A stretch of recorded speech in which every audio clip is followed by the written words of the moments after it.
Hello and welcome to Mysteries of Science. My name's Dan and I'm the editor of Science+Nature, a monthly magazine from the team behind The Week Junior. And I'm Ciaran, the features editor.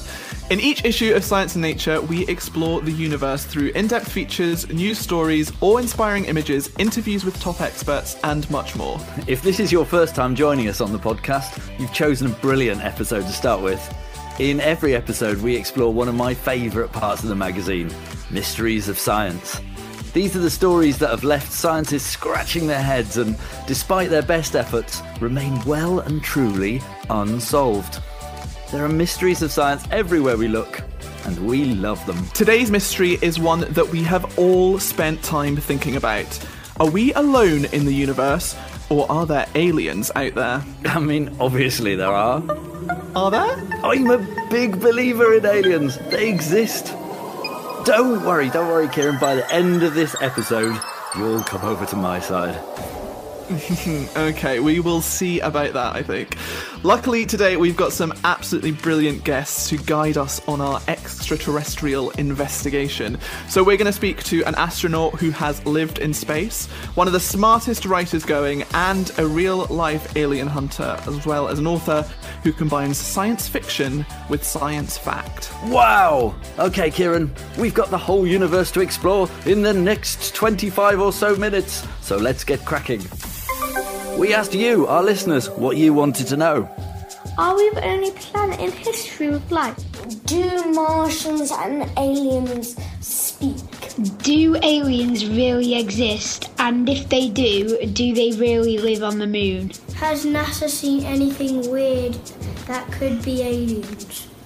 What form of life is out there, and is it an intelligent life? Is there some way we can communicate with it? And then once you have that going, then it's can we actually reach one another? Okay, that last voice was actually Ed Gibson, and he's the astronaut that I was talking about earlier. He once held the record for the longest amount of time a human had ever spent in space. He is, of course, a regular listener to the podcast as well, and he's as excited as we are to get to the bottom of this mystery. Right, okay, it's time. Let's boldly go where no podcast has ever gone before. This is Mysteries of Science. First things first, then, we need to decide what we mean by the word aliens. Right, yes, it could be Baby Yoda, or the Doctor, or Thanos, or the Klingons. Yeah, it's true that even in the world of science fiction, there are aliens of all different kinds. For the purposes of today's episode, though, we're going to be looking at 3 different groups of potential extraterrestrial life in the universe. Group 1, the alien visitors. Here we're looking for any extraterrestrial life form that has made its way to Earth and made contact with humans. Group 2, the smart strangers. These are the intelligent aliens who have built a civilization like our own, but have never made contact with us for one reason or another. And finally, Group 3, everything else. So these are basically the possible life forms that exist or existed previously elsewhere in the universe. We're talking about bacteria and germs, that sort of thing, life, but not as we know it. Okay, so those are the 3 groups then, and for each one we'll look at the evidence to find out what the chances are of their existence. Even though I already know that they definitely exist. Okay, everyone listening to this, I have a task for you. On the count of 3, I want you to shout out loud if you think aliens exist and they have visited Earth. Okay, so these are our Group 1 aliens. Just waiting for that. Now, if you think aliens have never visited Earth, shout out again. So 1, 2, 3. Perfect. Obviously, we can't actually hear how you all just voted. But if you're anything like the people who take part in regular surveys on the topic, around half of you will have shouted out when I asked if you thought aliens exist and that they have visited Earth already. Although, of course, they might have come long before humans were around. There are so many examples throughout history of UFOs and strange alien interactions that, at least some of them have to be true, don't they? Don't they? Well, partially. You're right, there are lots of stories, but most of them don't hold up too well to scrutiny. Here, Take a listen to this. My name's Catherine Hulick. I write about science for kids. I'm the author of the book Strange But True, which is about the science and history of 10 of the world's greatest mysteries, including aliens and UFOs. This one situation I describe in most detail in my book is Betty and Barney Hill, who had their story kind of triggered the myth of the alien abduction that's kind of become a part of culture, at least in the United States and I think elsewhere as well. Betty and Barney Hill. I know all about them. They were driving along one night and disappeared for several hours. They say they got abducted by aliens who took them onto their ship and did a few experiments and showed the Hills a map of the stars where they came from. Betty and Barney then woke up back in their home, unaware of how they got there, and they were covered in strange scratches head to foot. This happened in the very early 1960s, and like Catherine said, this was the first alien abduction of its kind ever to be described and widely reported on TV and radio stations and that sort of thing. It's totally convincing. You have to admit it. It's a great story, though not necessarily true. I think it's highly likely in this case of Betty and Barney Hill that they did not actually encounter any aliens, but that they had some sort of strange experience on that highway, and Betty had a dream about it later and then went through hypnosis and over time began to remember and believe that what had happened was actually an encounter with aliens as opposed to perhaps some sort of they were driving very late at night, so they could have had some sort of dream while they were driving, or been in some sort of it's called a hypnagogic state, a state kind of between being awake and dreaming. They could have gotten lost, perhaps gotten in a minor accident because their clothes were torn. There were some tears and things. And the way they chose to remember this strange experience was as an alien abduction, or the way they wound up remembering it, whether they intended to or not. As Catherine says, there are plenty of non-extraterrestrial explanations for the story of Barney and Betty Hill. Betty was a UFO fanatic, and she was likely desperate to have her own alien encounter to talk about. And her description of the aliens that abducted her and Barney was very similar to an extraterrestrial creature that had appeared on a very popular TV show just a few weeks before. So maybe she dreamed about that in her exhaustion from driving so late at night and thought that it had really happened. And beyond that, there's even evidence that a bright light, like a UFO, would have been visible in the area that they were driving through that night. But it was actually just a beacon that warns off low-flying aircraft to avoid them from crashing into the surrounding mountains. Oh, well, that's a cup of cold water. But there are plenty of other believable stories too. What about the Roswell incident? The most famous of all alien encounters. Roswell is huge, and we could probably do a whole episode about it, but why don't you tell me what you know about it, Dan? Okay, so in 1947, an unidentified flying object, UFO, crashed into the countryside near Roswell in the US state of New Mexico. So a farmer came across its wreckage lying in a field, and he reckoned he'd found a flying saucer from outer space. He showed it to local officials. They had no idea what it was either. But then, and this is the important bit, the US government tried to hush it all up, saying it was just a crashed weather balloon. A crashed weather balloon. Even though people around the world demanded to know more about it, they never gave any more official information. Very strange. It is strange. Or it was strange. In the 1990s, the US government finally revealed the rather un-alien truth. It wasn't a weather balloon, but it was part of a nuclear test surveillance balloon. And that had been keeping an eye on some top secret army trials. The US hadn't been able to say that before because it didn't want to give away what their armed forces were up to. So no aliens have come to Earth at all? I hate to break it to you, but no, probably not. I don't think that any form of alien life has come to Earth, and definitely not with the intention to, do something for us or change our lives in any way. It seems that nobody on this programme is with me at all. It's very disappointing. Well, okay, so I'm not with you on this group one idea, the fact that aliens have been to Earth. I think we would know about it if that had happened, right? And there would be complete, conclusive proof that it happened.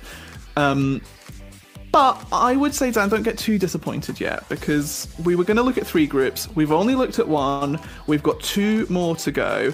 And in fact, the next group that we were going to look at, which is the smart strangers, that's one of the most studied of all, so I've got quite high hopes here. Tell me about these guys. So the idea of intelligent aliens being out there somewhere in the universe is much more convincing than the idea of them coming to us. And you're far more likely to find scientists who believe in those sorts of extraterrestrials than the visiting Earth in a flying saucer ones. You know what? I'll let one of those scientists do the talking. Over to Seth Shostak, who tells us how he has been hunting aliens for decades. So what we do is we try and listen in the directions of tens of thousands of different star systems that might have planets, on the assumption that somebody out there has already been sending messages into space, and all we have to do is pick them up. I've bet everybody a cup of coffee that we'll find something in the next 20 years. So I'll either be buying everybody a lot of coffee, or we'll have something to talk about at dinner. Seth is a hugely respected scientist. He's the senior astronomer at the SETI Institute, an organisation devoted to exploring, understanding and explaining the origin and nature of life in the universe. He's so convinced that aliens exist that he has actually written the official protocol. That's all the rules and processes that we have to follow of what to do when an alien civilization makes contact with us through radio signals.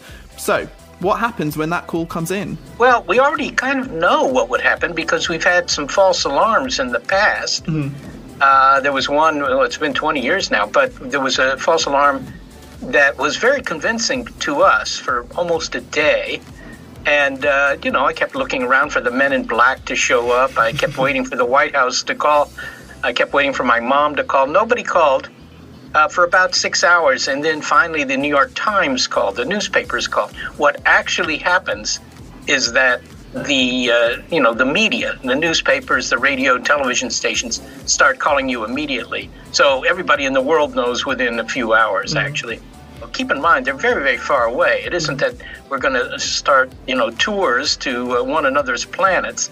I mean, it takes, like 100,000 years for our rockets to go the distance to even the nearest other star system with a planet. So, that's a long trip in a middle seat. So it's not likely that we're going to see one another. If they're close enough, maybe we could communicate, but it would be very slow. It isn't like texting your friend where you might get an answer within a few seconds. You might text and then, a few hundred years later you get a response. So, but it would tell you that we're not the only inhabitants of the universe that's clever enough to understand science. Finally! Someone else who believes in aliens. Finally, indeed. It does make you wonder, though. So if there's the possibility of intelligent aliens out there, why haven't we heard from them already? Aha. That is exactly the right question. Yes, we've definitely got intelligent life here on the podcast. What we need to look at is a concept called the Fermi paradox, which is actually more interesting than it sounds. It goes like this. We know that there are billions of stars in our Milky Way galaxy, and that lots of them will be similar to our sun. And many of those will have planets going around them that are similar to Earth. And many of these planets may even be much older than our planet, possibly by billions of years. And so they will have had a long time to develop life, and it may have evolved to become intelligent. Some of these civilizations could even have mastered long-distance space exploration, and if they did, they could have got through the whole galaxy in a few million years, giving them plenty of time to encounter humans here on planet Earth. But it seems like none ever have. The Fermi paradox is just one of those things that blows my mind every time I hear about it, because it both confirms in some ways, or certainly has a strong theory that there should be intelligent aliens, but it still leaves this huge question: where are all the aliens? Yeah, I think we're slightly caught up in this idea of evolutional life as progress. This is Christopher Lloyd, who has worked on some brilliant history and science publications, including Britannica's all-new children's encyclopedia. he tells us why he thinks the aliens are missing. Like, everything always goes from simple to complicated. And, this has been a misnomer that I think we sort of have inherited from the Victorian period. The idea that, evolution is getting more and more complex, and that life is getting more and more intelligent, and everything's going in a sense of sort of simple to really, really sophisticated. And I'm not sure that's really borne out by the facts. Life goes in cycles. We go through these periods of mass extinction. There are very advanced forms of life, and then suddenly, it's like a snakes and ladders board. We go down the snake 65 million years ago when there was a mass extinction. Maybe we're doing the same thing now. The average lifespan of a species, if you're a mammal, is about 10 million years. So, it may be that complex life can evolve or emerge in different parts of the universe, but then it disappears again. And maybe that's true here too, that, we'll find different species, humans being one of them, that got really sort of sophisticated and advanced, able to detect, different, apparatus for detecting if there are any signals out there, and then they disappear. What chances are there of human beings in our species being here in 10,000 years or 10 million years is a similar question, and is kind of bound up in this big question of whether, even if life in a complex way emerges, can it persist long enough to be able to send a message or to do anything like space travel? Christopher's solution to the Fermi paradox is a bit of a depressing one, but it is persuasive. After all, what other explanation is there, Dan, for their lack of alien visitors and the lack of alien contact, if not that there just aren't any advanced civilizations out there at the moment? Oof. Well, when you put it like that, blimey. So, 2 groups down and still no aliens? Yeah, it's not looking good, is it? But let's not give up quite yet. Just because there aren't intelligent aliens around right now doesn't mean that they've never existed. We just need to find the evidence. Thankfully, we've got an astronaut to help us. Hi, I'm Ed Gibson. I had the opportunity to go up and fly in space, and I was up there for 84 days. And at that time, it was a world record. Ed was part of the Skylab mission, a US space station that came before the International Space Station that exists today. He was in space from the end of 1973 until the start of 1974. And as someone who communicated with the astronauts who landed on the moon during the Apollo 12 mission, he's also one of the few people who can claim to have spoken to intelligent life on another world. Ed is such a character, and he is a huge believer in life elsewhere in the universe. And he recently featured in a new documentary about his time in space called Searching for Skylab. Here's what he told me when I asked him about his thoughts about alien life. I think what we will do, our good buddies out there waiting for us, is to come of age so we can find some evidence of past life or even future life, current life. That's the odds of that at the same time are very small. Yet the odds of finding life out there, not of our age, but of past or promise of in the future, that's almost a certainty.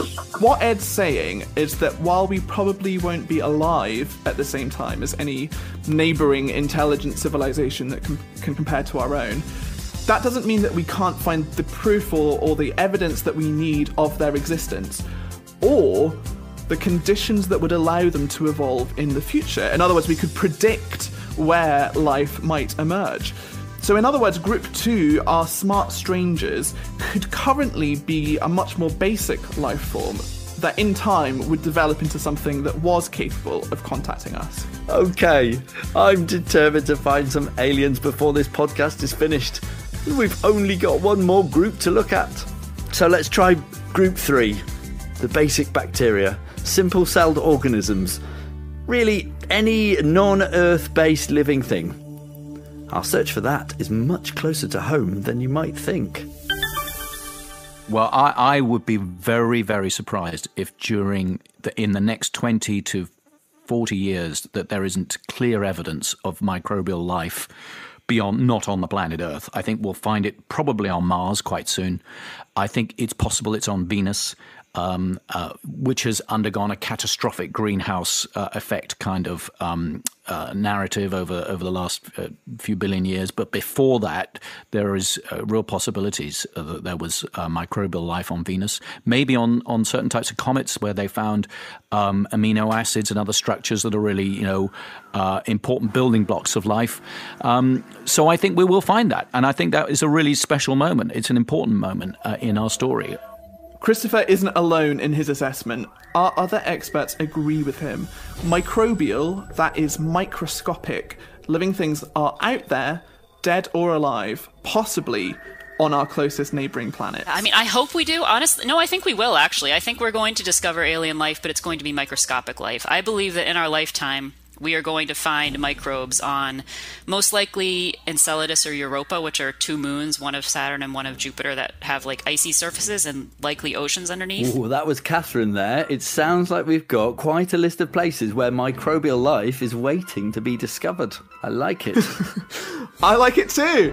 This is exciting. This is the most exciting bit of it all. We are perhaps just a few years away from finding the first ever alien life. Proper aliens, not with tentacles or 3 eyes possibly, maybe not even aware that we are going to visit them, but they're aliens. Yeah, absolutely. There are loads of brilliant scientists doing amazing work, basically to sort of create a short list of places where life could be found. I'm Dr. Lynn Rothschild. I'm a senior research scientist at NASA's Ames Research Center, which is located just south of San Francisco on the west coast of the United States. I look for life in the universe as an astrobiologist. All you need to know here is that vertebrates are animals with a backbone. So that's all fish, amphibians, reptiles, birds, and mammals. I sort of joke that if you've seen one vertebrate, you've seen them all. But it's true in a way that we all have a similar basic body plan with a spine and legs and, jaw and a gut that goes through and all that sort of stuff. And there's certain sorts of things that we can eat or not eat. But that's not true at all with microbes. You've got organisms that need oxygen, and you've got ones that don't need oxygen, and you've got ones that can deal with very high levels of radiation, and you have ones that can use all sorts of other chemicals as a terminal electron acceptor besides oxygen. So there actually is much more diversity in the microbial world. And further, the microbial world is not just sort of one unit. It isn't sort of like this basic building block that multicellular life is built on. These are organisms in themselves that have been evolving since the beginning of life. In other words, microbial life could be anywhere, and it could look like, anything. The ultimate hide-and-seek champions of the universe. And that makes tracking it down really hard because you don't know where to look. Having said that, in some ways, finding it is much easier than finding other forms of life. You have it exactly right. If I had to find a place that could support human life, it's going to be a very, very long, difficult search. But if you'd ask me the reverse question, say, all right, these are the conditions on Mars or Enceladus or beyond our own solar system, say a planet around Alpha Centauri or whatever, I could probably find you some microbe that could at least survive part of the year on that place. Because again, there is this enormous diversity in metabolism and environments and so on. That's really where the excitement is to me, or for an astrobiologist. So where does Lynn think we might find those microbes? I think there's a chance on Mars. We're certainly working hard. NASA and other space agencies are working very hard to try to find evidence for either present day or extinct life. The next possible place to look would be Europa, one of the moons of Jupiter. Enceladus, I could go through the entire solar system. There are a couple of moons of Saturn that are potential. Even Pluto's Pluto, the place that used to be a planet, there's potential for liquid water under the surface, which makes you wonder, well, is it possible that there could be life there? But I think you asked where the best chances. I would say probably Mars, Europa, and Enceladus. The clouds above Venus are a really interesting possibility because Venus should have been very similar to the Earth till about 500 million or so years ago. And so some people have been suggesting, actually Carl Sagan since the 1960s was first to suggest that life on Venus could have then gone into the clouds. And there's a very active interest in looking for the potential for life in the clouds above Venus. I think it's very much worth looking. So, we end this mystery with even more mysteries. Is the answer to where all the aliens are that no intelligent aliens currently occupy our galaxy? Have they already been and gone without us knowing? We can't say that for sure either. What about other galaxies? Is there life anywhere else in the universe? Well, that one we can be quietly confident of. It's just a case of finding it. And you know what, Dan? Maybe we're wrong. Maybe I'm being too skeptical. Maybe there are intelligent aliens there, quietly watching us, listening into this very podcast, and laughing at how silly we are for doubting their existence. After all, if you're advanced enough to figure out how to travel through space and across the universe, you're probably smart enough to figure out how to disguise yourself and your transport vehicles from us silly old humans. Here's Seth. The universe has lots and lots of stars. Our galaxy has 1 trillion. That's a million. It's a big number. 1 trillion planets, and there are 1 trillion other galaxies, each with 1 trillion planets. So, those people who think, it's a waste of time, there's nobody out there, they believe that they are a miracle. And I can tell you that most people who think they are a miracle are wrong. Well, we've heard from the experts, but now it's time for everyone listening to have your say. Do you think aliens are real?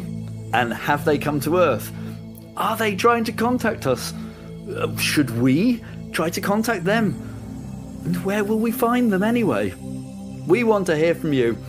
Email hello@science-nature.co.uk to tell us what you think. Either by writing in an email or recording your thoughts on a short video and sending it in. We'll include some of those emails in a future episode of Mysteries of Science, so make sure you get involved now. And remember, of course, to pick up the latest copy of the Week Junior's Science and Nature magazine for even more Mysteries of Science.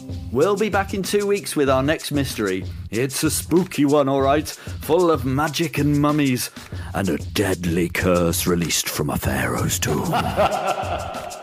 Until then, stay curious.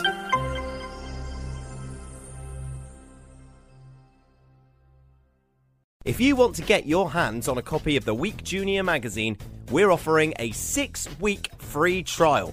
To get yours, head over to dennismags.co.uk /The Week Junior and use the code PODCAST.